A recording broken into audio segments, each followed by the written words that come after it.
नमस्कार सर्वांना। आज आपण आपल्या किचनमध्ये बाप्पाच्या आवडीचे उकडीचे मोदक बनवणार आहोत। गरम गरम उकडीचे मोदक खायला कोणाला नाही आवडत। चला तर मग आपण बनवायला सुरुवात करूया। मोदक बनवण्याकरता आपल्याला लागणार आहे ताजा नारळ। तो आपण फोडून घेतलेला आहे व त्याच्या वरचं कव्हर काढून घेतलेलं आहे।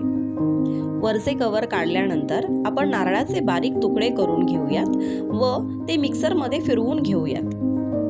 गॅसची फ्लेम सुरू करून आपण त्यावर एक कढई ठेवूया। कढई गरम झाली की आपण त्यामध्ये 1 चमचा तूप घेऊया।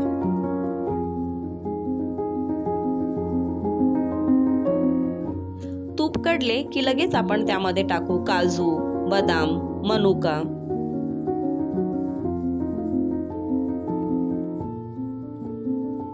सर्व जिन्नस एकत्र छान तुपामध्ये तळून घेऊयात।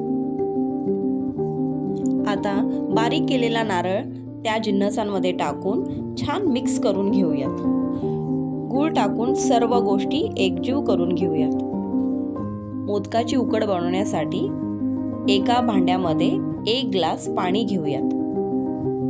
त्याच पाण्यामध्ये अर्धी वाटी दूध घेऊया व 1 चमचा तूप टाकूयात। लगेच आपण तांदळाचे पीठ टाकून सर्व गोष्टी एकजीव करून घेऊयात।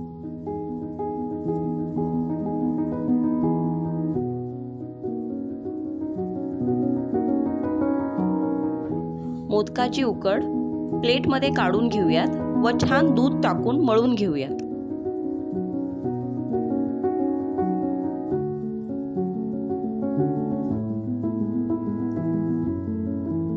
उकडचा छोटा गोळा तयार करून त्यापासून छोट्या छोट्या पारी तयार करून घेऊयात।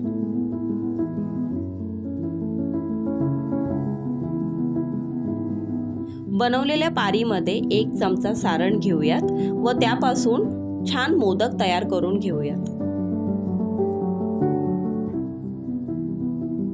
तयार झालेले सर्व मोदक 10 ते 15 मिनिटं छान उकडून घेऊयात।